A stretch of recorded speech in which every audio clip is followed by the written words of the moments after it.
With a clear balance between commerce and social responsibility, in May 2004, MTV Network announced the launch of Logo, a new ad-supported cable network for LGBT viewers aged 25 to 49. CEO Tom Freston called it either the worst-kept secret or most long-awaited promise, inevitably citing the 15 million gays and lesbians in the US, with the at the time estimated USD 485 billion in purchasing power, at the same time saying he hoped it would be a modest step forward for acceptance and respect for gay individuals.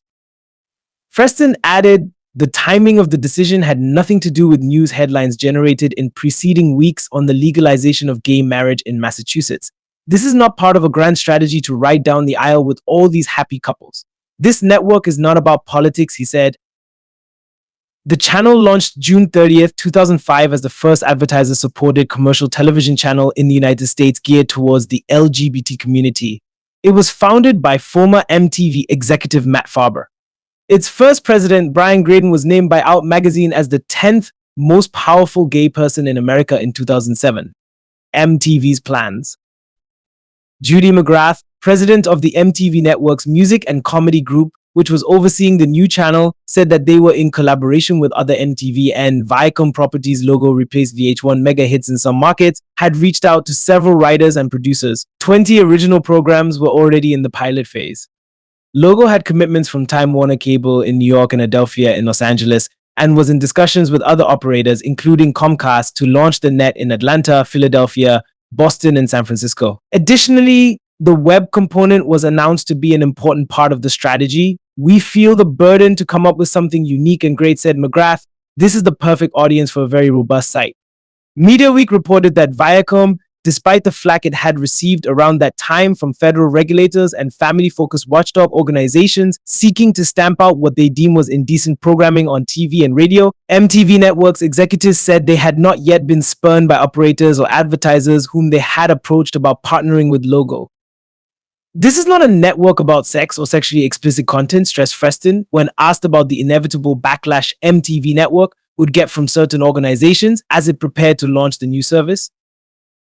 The network planned to sell sponsorships that went beyond 30-second spots and offered advertisers integrated marketing opportunities, including product placement, editorial segments, online, sweepstakes, and off-channel promotion. Additionally, a subscription video on demand service was offered. That would be about 70% movies, with deals in place to acquire hundreds of movie titles from leading studios. The programs. Debt. Logo's programming was initially a blend of movies with gay themes, reality television, travel programming, dating romance shows, documentaries, music videos, stand-up comedy, news, and syndicated programs with gay characters or gay interest fan bases. Some content originated from other Viacom properties, including Comedy Central, MTV, and VH1. Some commentators wondered about the choice of the name. After all, it was a disaster trying to Google anything about the station, from the actual logo images to programming. Logo said, "We chose the name because a logo is an identity and nothing's more important than having your own unique identity and making it work for you. Your logo is your symbol. It's what you put forward with pride. It's who you are, and it's what we are." Growth. As of September 2006, Logo featured select programming content on the video on demand platform on Comcast, Cox, Time Warner Cable, and Verizon cable providers. In the same year, Logo programming became available for download on iTunes, including several audio and video podcasts, Amazon Unbox, and AOL Video. In February 2007, Logo also started publishing shows for download with BitTorrent. As of March 2007, Logo is available on wireless platforms on Verizon Wireless, Sprint, and Virgin Mobile. In June 2007 and November 2008, Logo programming became available for download on Xbox Live and Zune Marketplace, respectively.